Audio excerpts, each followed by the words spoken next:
Are you guys hearing the audio? Press 1 if you're hearing the audio. We're trying to fix it. Press 2 if you're not hearing the audio.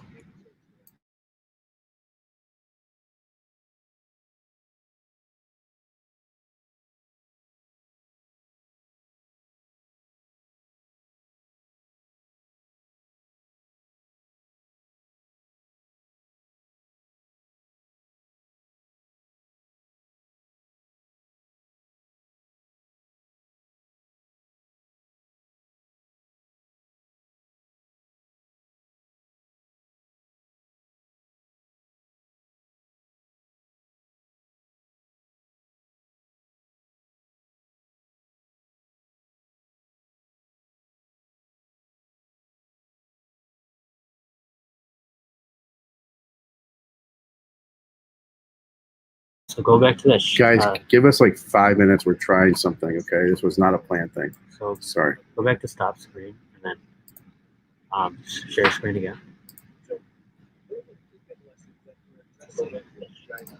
Go to Chrome tab. Do this, yep. And then share audio at the corner right there. Luke, we got it.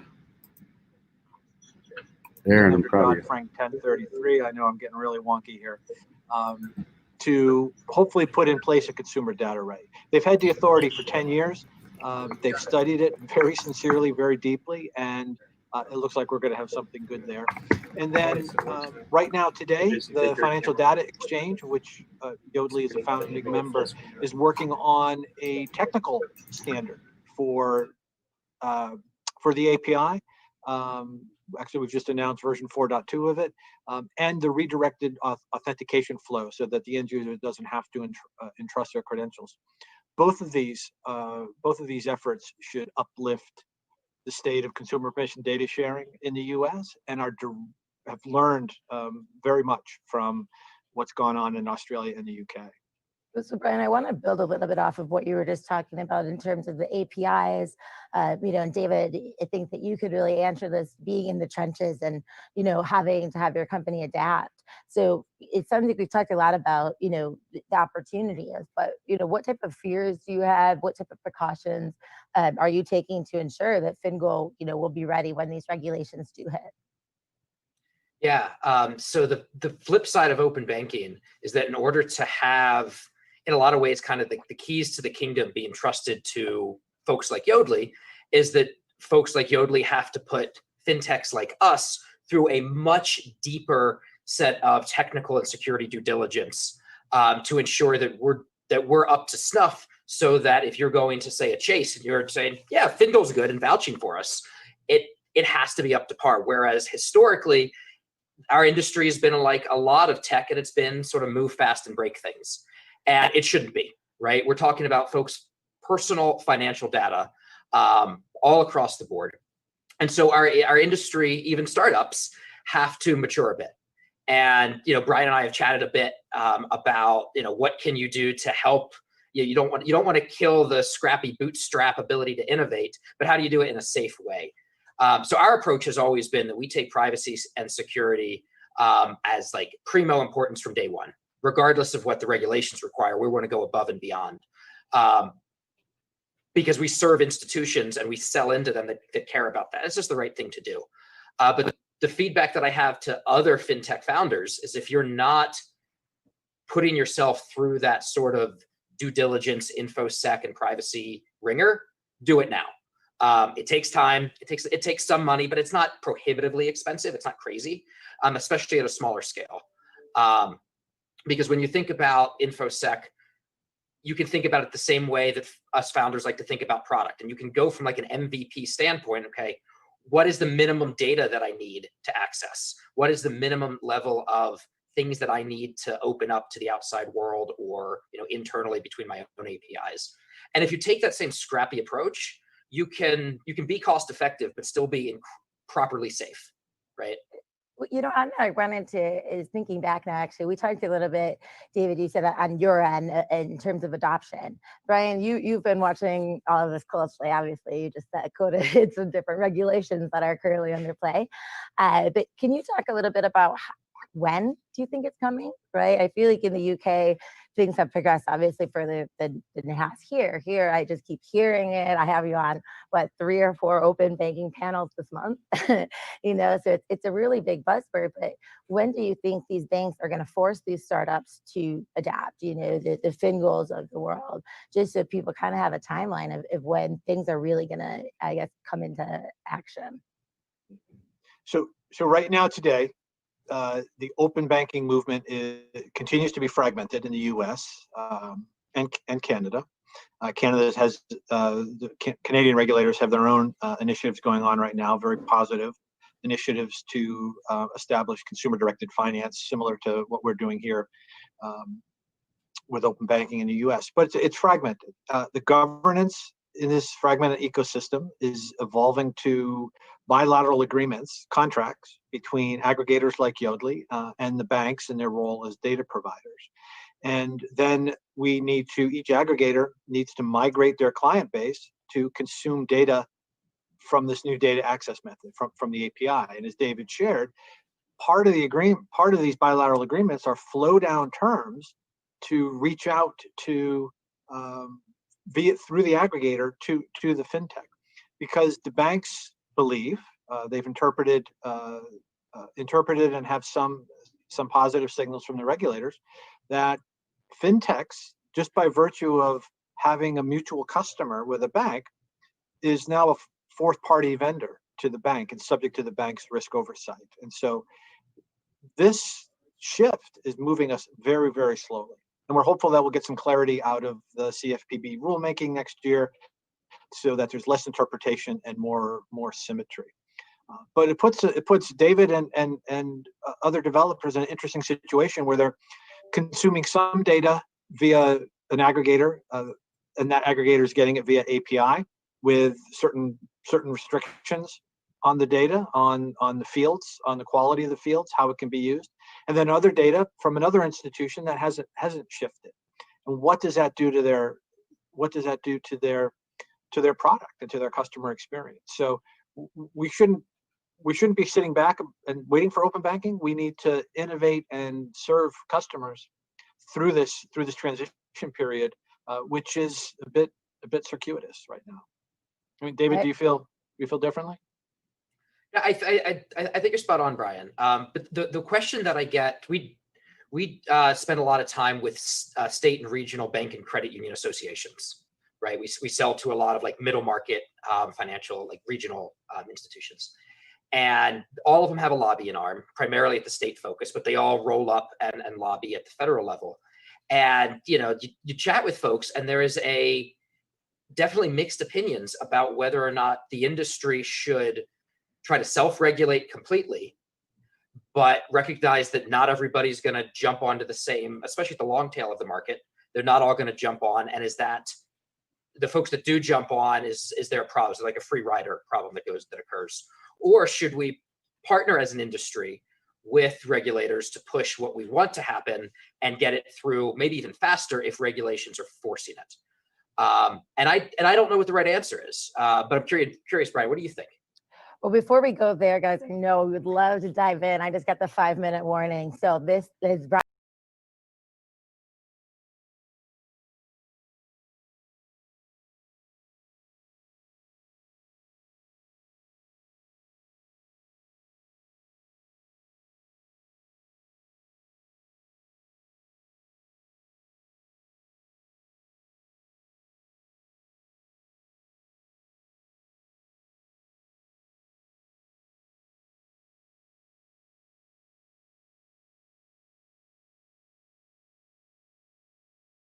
I'm switching channels. We have multiple channels going live all day today.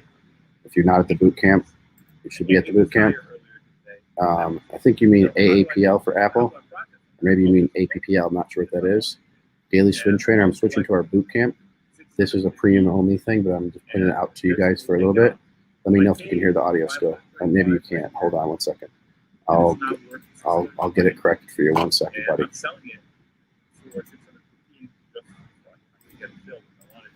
One second. I basically booked $80 basically in mere hours in one contract. So, and this was one should swing be- trade intraday. So this you is should for be good active now. people. I don't do this. This is our boot often camp. because it's just too much work. Let me and know I'm if the too busy audio is during good the for you day. now. I'll turn I'd myself rather off. do like this. Okay, so this is a trade from a while ago. I said I want to bet on America, so let's go Ford. I did Ford at work, so I mirrored it in GE. I said I want to go long GE. I bought put calls for March next year. That was, I don't know, 2-3 months ago. I can't remember. And the price was under $7. I bought the $7 call for March, and then I said that cost me let's see, 80 cents. I did more than 5, but I still have 5 left, and it cost me 80 cents per contract. So what I did is I also sold puts, and I collected at 5 for December, and I collected 35 cents. Those are almost worthless now. They're a penny, 2 cents. So my cost out of pocket was 80 minus 35. So it was cheap, and now they're worth 240. So this is where conviction plays. I knew for a fact that it would be so cheap at 5. This company that still does like $100 billion in revenue. So, and they're relevant, and they have good segments. They only have like now structured 4 segments, and they're all relevant. Alternative power, healthcare, and a couple other ones I can't remember. And then I said, let's go. It's not that expensive. It gets no respect. Somebody will figure it out. And we figured it out before they did, and now everybody loves GE. What is it at now? 9. So I basically made money out of very little money out of pocket. So that's another way to use it. Let's see here. Target, what did we do with Target? Okay, so I sold a put in Target. I don't remember when, for November. So this expires in just 10 days. I collected $1.65. I usually do these on down days. And now it's worth 70 cents. I can buy it back and take the risk off. And I would have generated income out of thin air. All I had to do is commit to buy these shares. I don't sell naked puts unless I want to commit to owning the shares. If I don't want to own the shares, I should use a put spread. And what's the difference? All right, so let's see if we want to repeat that. I haven't looked at Target in a long time. So let's do this right now. Okay, so this is Target. And this is a daily chart, and reset it 1 year. So it's still too high for me. Yesterday would have been a good day to sell some puts. So I want to be careful picking my levels. I want to be as conservative as possible and draw the worst case scenario and say it loses this right here. So technically that's the last bounce. If it loses it, the bears will take over. Maybe they'll shoot to the bounce before that and maybe fill the gap. So I don't want to own it anywhere near higher than 140. So the 140 I sold still is valid. And let's go a little bit lower. So let's see if we can come up with something. So I don't know if they report earnings or what. So we'll go to trading. We'll go to Target. Let's see here. December. Let's go to January. I don't know when they report. November. Okay, so they report late November. It's suboptimal. I don't like to sell puts into uncertainty like earnings report. So let's assume there's no report, and I want to get long, and I can sell the 135 for January and collect $2 today. So I would do this. I would say, okay, I'm going to commit to buying somebody's shares for $100. This won't fill. And then I'll say, I'm basically telling somebody that if Target falls below 135, I'm your guy. I'm going to buy your shares. And this is one contract that commits me to 100 shares. So I better have the money to buy those. Otherwise, I should really sell a put spread versus a put, and which would, in this case, would bring me, let's see here. If I do it like this, so this was the one I wanted to sell. What if I buy one behind it? So now I've limited my maximum loss. If Target goes, now my maximum loss is finite. All right, so this has a high chance of success and a decent yield. I'm going to say probably about 11%, 13% yield at risk with an, let's see, where is it? An 86% chance of success on paper. So this is a trade equivalent to, if you have a stock that has an 85% chance of rallying 13% in the next 66 days, that'll be pretty attractive. That's one way to look at it for a target. So a more relevant name would be Beyond Meat, because I know at least one of you in here, if not 100, no, are looking to buy the dip in Beyond Meat. And I don't blame you. So let's say this is the weekly chart of Beyond Meat, so we can eliminate the noise and zoom out. So step back and look at the chart. You can literally split it in half, right where that orange line is. What is that orange line? That orange line is basically where bulls and bears loved it the most. That's where it's traded the most, this zone. So it's literally back to the mean. So catching the falling knife here makes sense. And what if I leave a buffer? Let's see how much of a buffer I can leave. So Beyond Meat. Hey, Nick. Yep. Can I interrupt you with a question real quick? Yeah, anytime. We've got one from James in chat. What do you mean by naked calls and naked puts? Okay. All right. So it's buying a call all by itself is what we call a naked call. It's not part of a call spread. So this is Beyond Meat. If I wanted to bet upside, I can buy shares, or I can say, you know what, I don't want to invest $130 per share times 100 right now. Can I lock my price in for a fraction of that cost? Sure. What you can do is you buy this call. Guys, hang in there. I'm just And what happens testing here? I this buy and see one if you call, guys would it like locks this. my price for Beyond Meat at 135, and then all I have to pay is almost $800. I say all because that's either that or buy 100 shares times $130. So this gets me long Beyond Meat at 135. I can make a call to my broker and say, I own these calls, exercise them. And so if it goes to 140, 145, I'm already long at 135. So for the next 38 days, I'm long Beyond Meat at 135 if I choose to. I'm holding an asset that's worth almost $8 currently. If price rallies, that asset, the call I bought, might turn into $9. Then I may choose to just sell it. So that would be a naked call. I buy one thing. And naked put, same thing. If I want to short Beyond Meat and I think it's going to 95, I'll buy this put, one of them, and basically I'm short the stock. Or if I own shares, I want to protect myself for the next 38 days at 95, I buy it. So what does that mean? If it goes to 0, somebody's on the hook to buy them from me at 95. So the buyer of calls and the buyer of puts is in complete control. Little known fact is that you can exercise your right at any price. Price does not have to be below the strike price. So, which is pretty crazy that you would do it, but you can. And so in this case, you buy the asset and now you own something. It's called a contract, and it's $1. No, 70 cents. Oh yeah, $1, this one.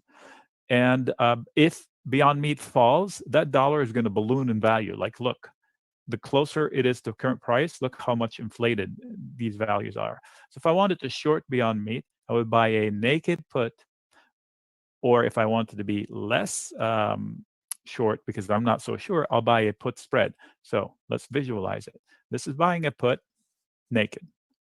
This is buying a put spread because I have 2 legs. So that is the answer to your question. Yep. Thank you, Nick. Yeah, and I'm just going to really quick noob explain that because I'm a noob. So the way I understand it is naked puts, naked calls. You're just buying one put or one call. I mean, you can buy multiple of the same, but it's just one put, one call. And anytime that you're buying at the same time a different call or a different put and putting those together in a single trade, that's when it ceases to be naked. That's when you're making a spread. Yes, and spreads can be over time as well. I'll give you a visual example. Let's say I think Beyond Meat is going to rally, but not this week or next week. So what I can do is I can buy, sorry about that. I can buy this, the 135 for December, like we just talked about. Let me move it out of the way so you can visually see it. And I can sell something else, and it doesn't have to be the same time. It can be, all right, of course. Let's see here, 135. That's what I'm looking for. There it is. Okay, so now the visual to, I'm buying this call out in December, but I don't think it's going to rally anytime soon. So I want to sell something against it. So I'll sell something closer in time. And now I would have a spread, but it spreads across time limits too. This can be in the same contract, like this here, or this can go into the other contract here in time. So wherever I want to put it. So the spreads are not just vertical spreads. They are vertical meaning together in one contract, or they span across contracts. So the naked part is just one leg. What is a leg? This is a leg. This is a leg. Each one of these is a leg. And if you buy just one, if you sell just one, you're just doing naked. If you don't ever sell naked calls, and if you do two in the same period of time, now you have a spread. If you do two in any time, you have a spread. They're just called different things. Vertical spread, calendar spread, diagonal spread, butterfly spreads, back spreads, and all of that. But that's wonky talk. Keep it simple. I keep mine simple. Every time I get cute with it, I end up regretting it. Like this. The rally yesterday, I had it pegged. I thought, you know what? I can squeeze one more diagonal out of it, and I ruined it. So keep it keep it simple. It's just easier to manage. All right, so let's see here. So Beyond Meat, back to the point I was trying to make, is if I wanted to catch the falling knife and I'm unsure, I know long-term it's going to be okay, instead of buying it at 130, why not selling a put at 100 and collecting money for it? So now I built another $30 buffer. Well, you say $30, it's never going to get there. It was there this morning. So, or last night, it was $102, I think. The low was, I thought I saw it 105, 107, something like that. It was a crazy move. So it is a wild stock. What better way to trade a wild stock than to create a wild buffer like this? I mean, $30 on a base of 130, that's a good buffer now. So that's one way I would use. I liked Beyond Meat as a concept. I finally tasted the product. I hated it. Not because I'm a meat connoisseur, I'm not. It just tasted like vitamins.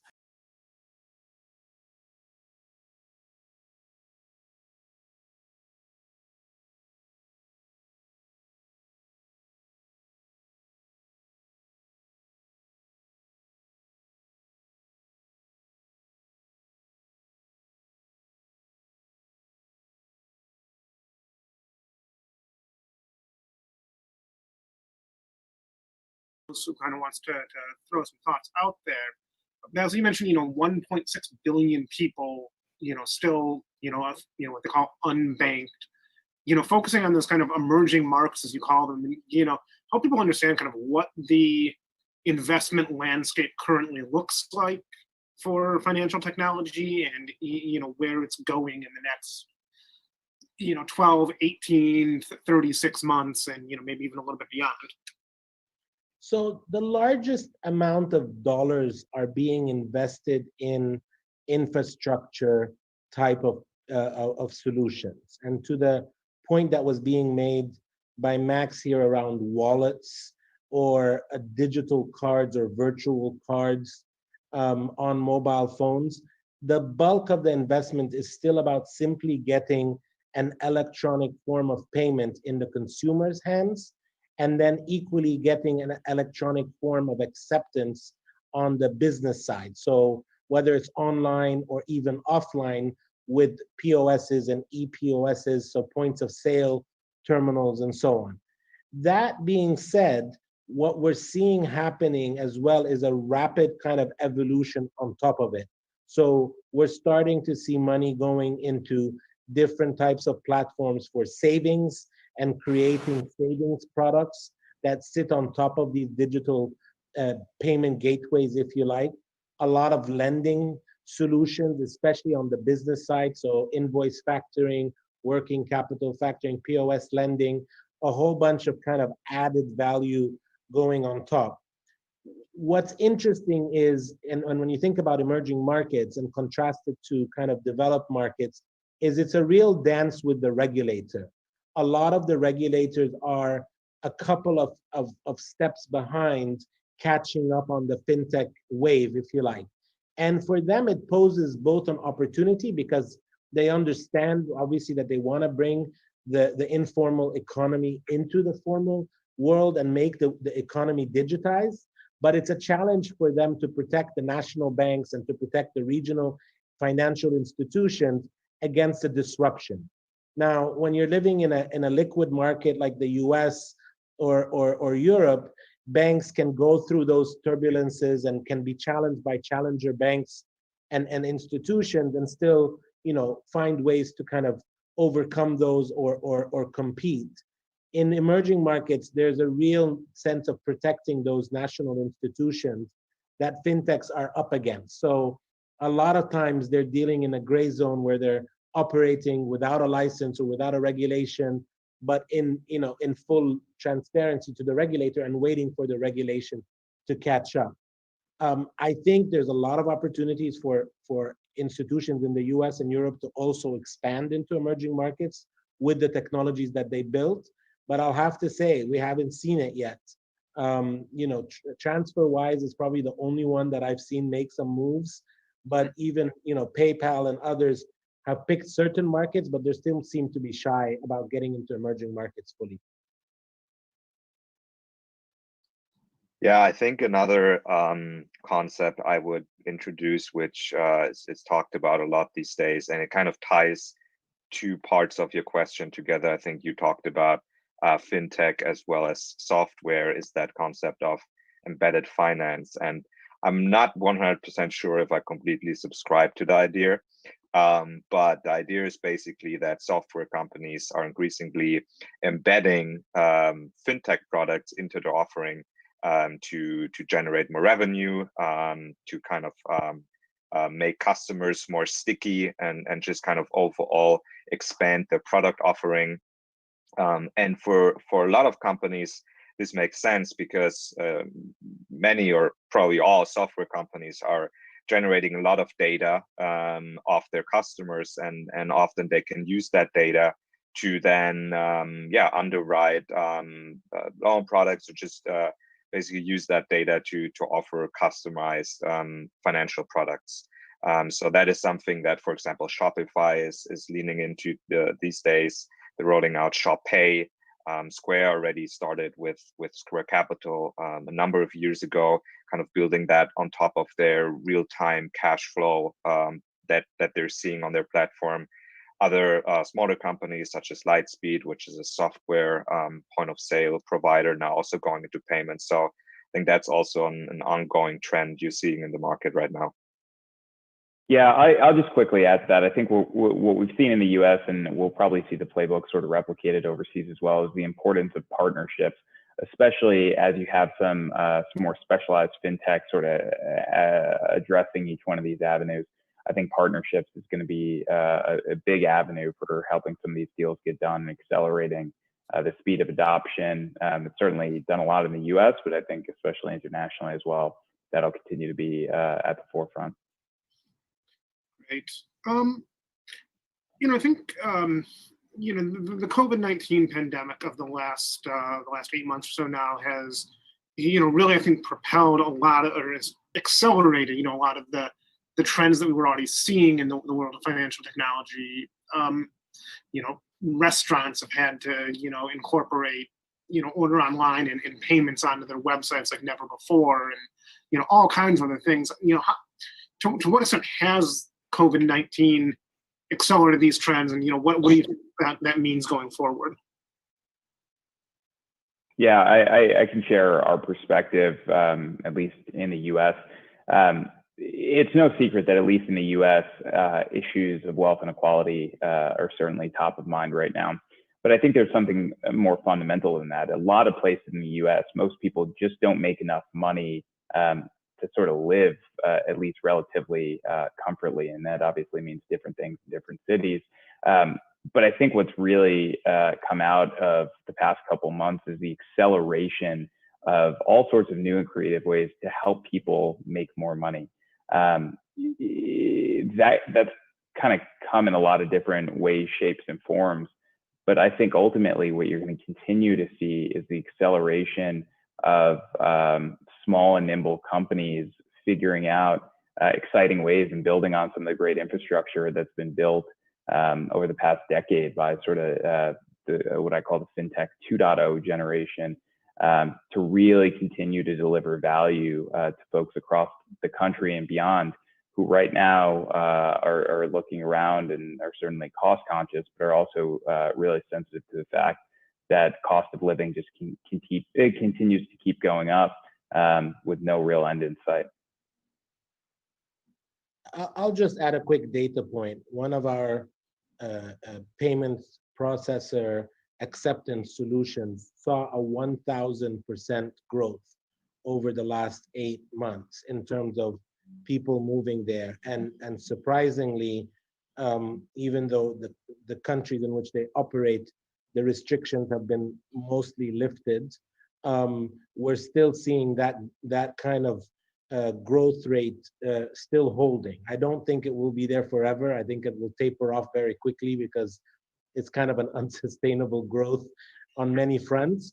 But definitely there was a huge kind of, if we look at the business plan that we had for the company in the beginning of the year, it's been accelerated by about 3 to 4 years in terms of what we were seeing going to happen.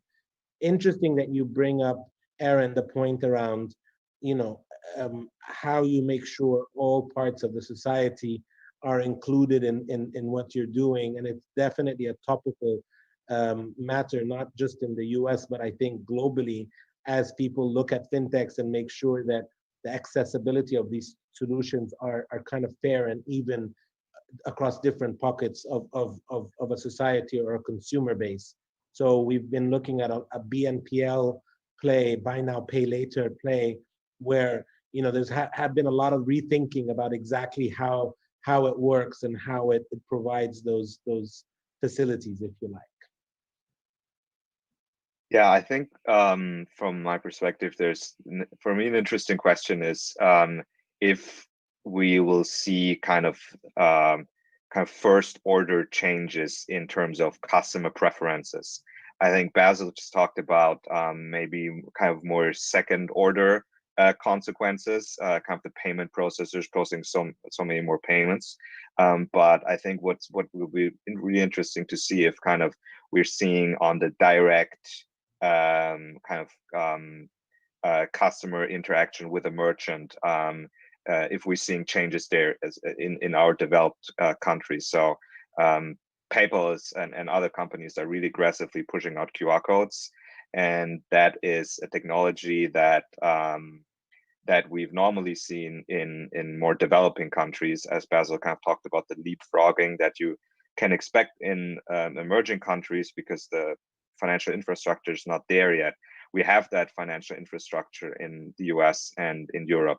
So it will be interesting to see if people kind of that were forced by the COVID-19 crisis to change their habits a bit, if they're continuing with those kind of new ways of doing business, scanning QR codes, using more mobile phones to pay, or if they're just going back to the old ways of doing business. I think in a lot of senses, there's probably no going back, but I'm still like consumer habits and preferences are hard to break. So that for me is kind of will be an interesting thing that we'll probably see over the next months and years.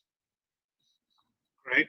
So we have just about 5 minutes left. I guess I'd just like to go around, kind of close it out. One thing that I'd just like to kind of ask people, just kind of within each of your, areas that you play within the fintech space, you kind of look at, what your companies are doing right now.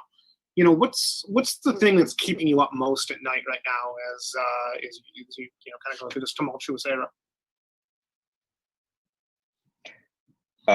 If I would start, kind of talking from our experience, our top one of the top holdings in one of our funds, or a few of our funds, is Square, the payment processing firm. That is, from a public perception and investor perception, very much tied to the whole brick and mortar sector, retail sector in the US, right? So it was a lot of fear when the COVID-19 crisis hit and businesses were shutting down, government mandated lockdowns and so forth around companies like that. So what we are looking for in these times are companies that are used to being in uncertain situations, that maybe were first movers in an industry and had to build up their own what some call like innovation stack, where they had to build up proprietary their product stack just to make it work. And faced, tough competition from very large industry players, incumbents, and so forth. So that's the kind of businesses we are looking for.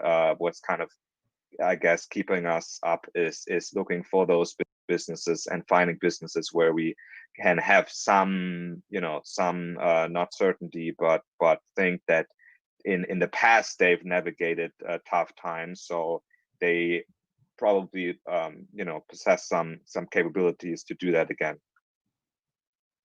Luckily, Stripe just made a wonderful acquisition in Nigeria. I'm sure you know about this one. And yeah, they bought Paystack, which I think was a great move on their part to get onto the continent and use that as a launch pad for the rest of the region. For me, it's competition. So on competition, it's the international competitors, local competitors, but there's also a big competition around talent. We're seeing a lot of creeping in costs to managing and retaining the type of teams that you need to execute. Fintech is cutthroat for sure. It's one of the areas where you have to keep progressing and innovating and moving forward with your technology, especially when you're trying to deal with a larger and larger consumer or user base or SMEs or whoever you're serving. And the cost of talent is definitely rising very rapidly, if you want, eating into already very thin margins that you're operating on. So you're looking for that volume growth to stay above the cost of operation. I don't know how much that is in other markets, but in emerging markets, it's surely a very big topic at this point. Yeah, for us, it's really about keeping an eye on mass layoffs. There have been some incredible management teams across U.S. publicly traded companies that have navigated this really well and have had to make some hard decisions along the way.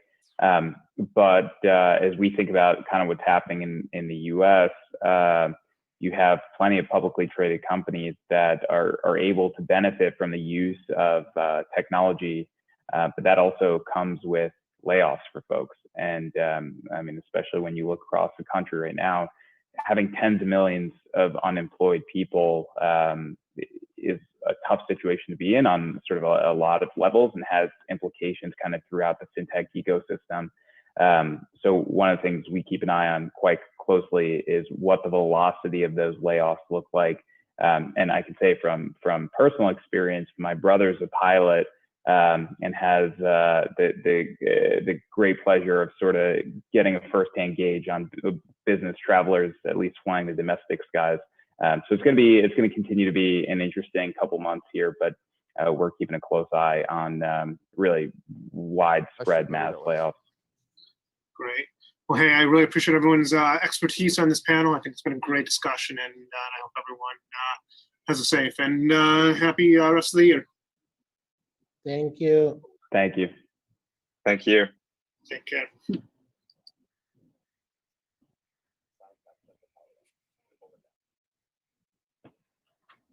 All right, guys, Jason is getting his mic unmuted. Give us just one second. Thank you, guys. Thank you for the awesome panel. We're just going to keep moving along, but thank you again. This is the next award segment, the 2:30 segment. I think Christine will be here, but we're going to go to a quick little video. Again, thank you for the past panel, and hit it, Rohan.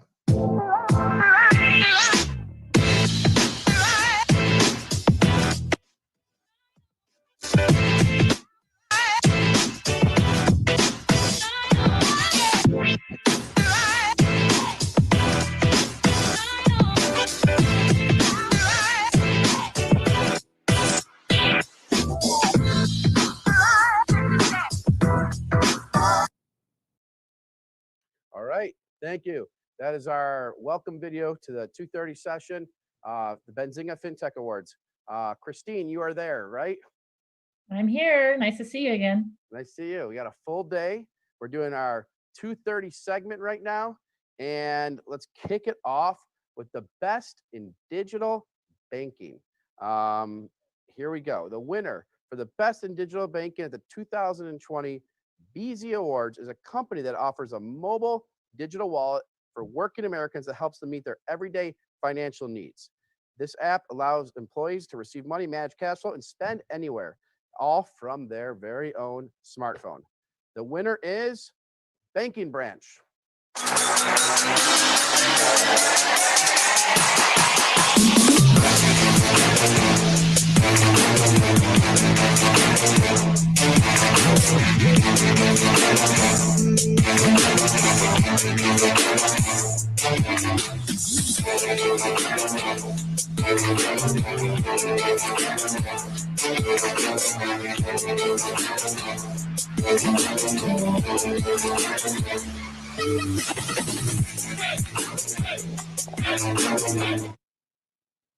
Awesome video. Congratulations, Branch.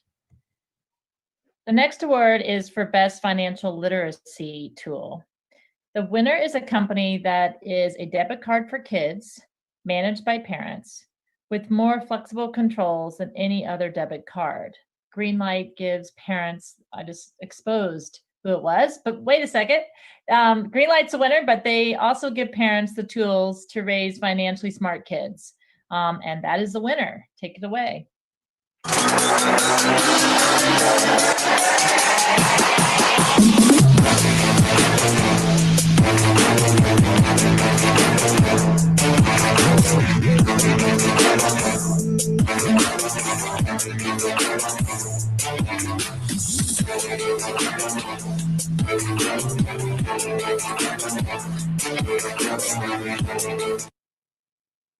All right.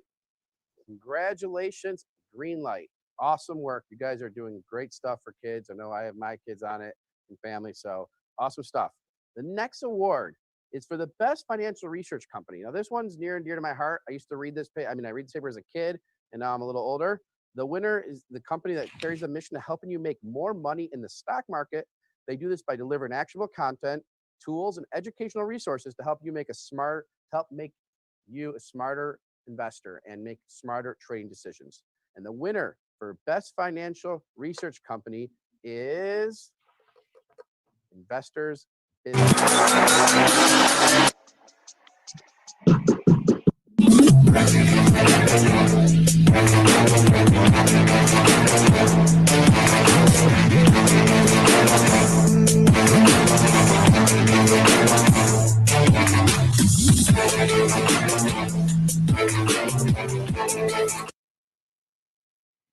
Congratulations, Investors Business Daily. That's awesome. The next award is for Best InsurTech. The winner is a company that is a diverse team of professionals dedicated to making a better experience for anyone who wants life insurance. They let customers tell them what's important to them and then use modern technology to address those needs. The winner for Best InsurTech is Haven.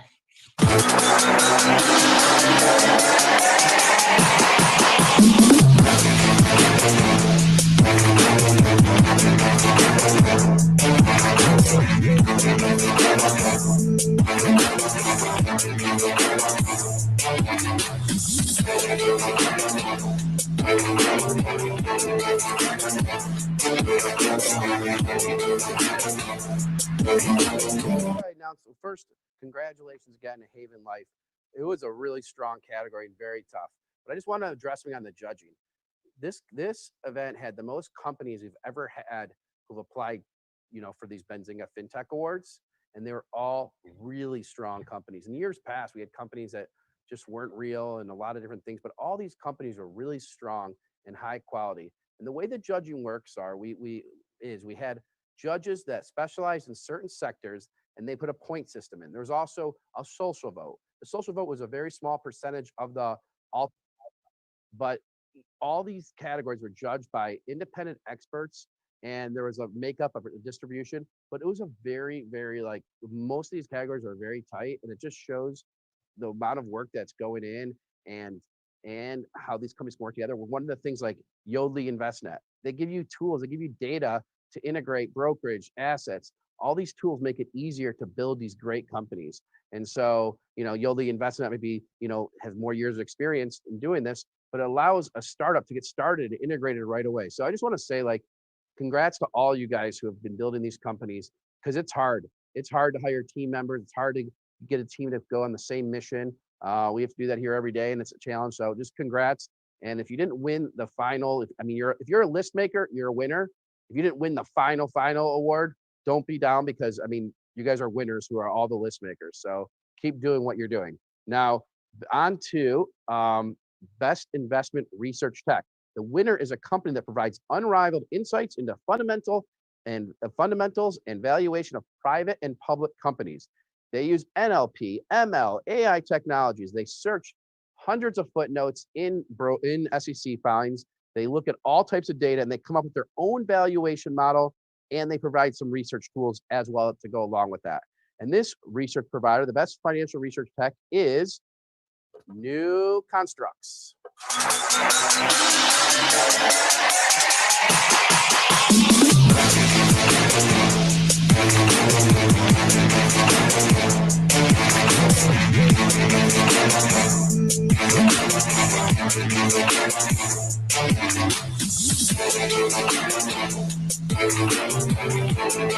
Congratulations to all our winners in this 2:30 session. I just want to remind you, go check out the networking. There's now been over 300 meetings had today of new partnerships, new opportunities, new funding. There's a lot of venture capitalists. If you're a data vendor, you got guys like WorldQuant, Third Point, they're all in there. So go network, just hit a meeting. Don't be intimidated.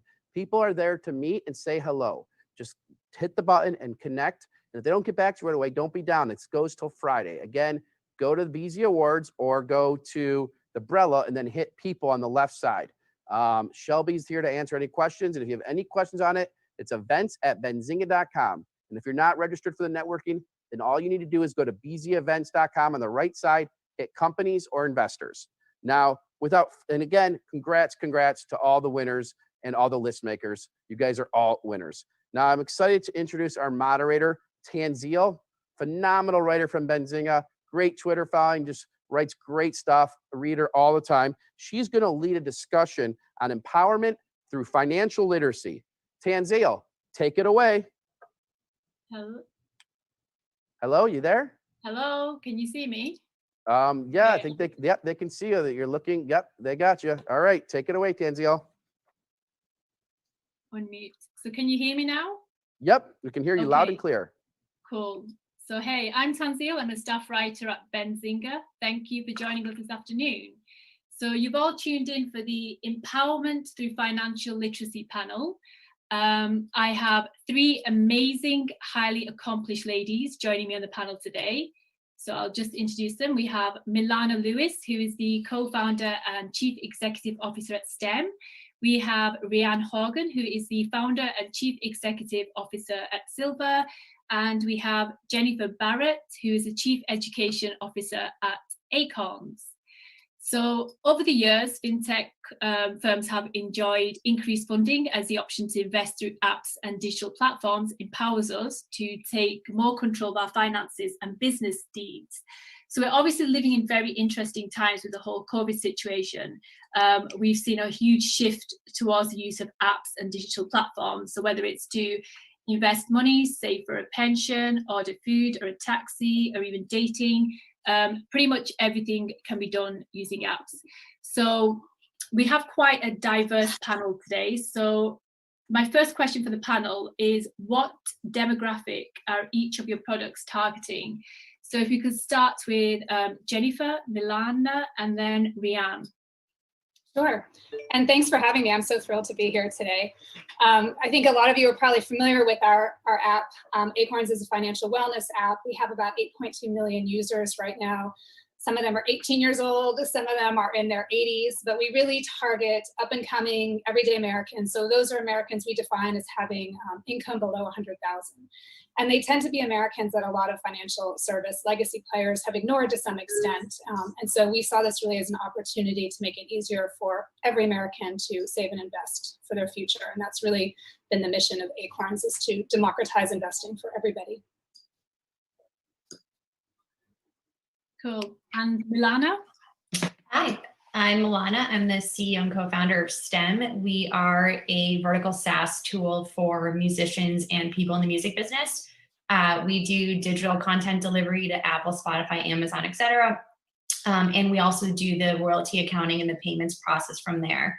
So as a financial application, we primarily focus on the creative class, and specifically it's musicians, not DIY creators, but names of people you've probably heard of, like Frank Ocean, Zach Brown Band, Keith Urban, and a bunch of other up-and-coming artists that you might encounter on Spotify or Apple playlists that you listen to every day. Cool. And Rianne? Hi, my name is Rian Horgan. I'm the founder and CEO of Silver. Our platform is dedicated to helping baby boomers navigate their next act. So our customers are typically in their 50s and 60s, and they are navigating a series of health, wealth, life decisions as they think about kind of what that quote unquote retirement looks like. One thing we know for sure, retirement isn't what it used to be. And that can be a positive, but it also can be kind of challenging, which is this consumer faces very high healthcare costs. They generally don't have pensions. And so we have a consumer who has spent a lot of their life making good decisions around saving for retirement, but is at a crossroads now where they have a number of very important decisions to make. And our goal with the app Silver is to really give them confidence and peace of mind that they can live their next best act. Thanks, Rianne. So my next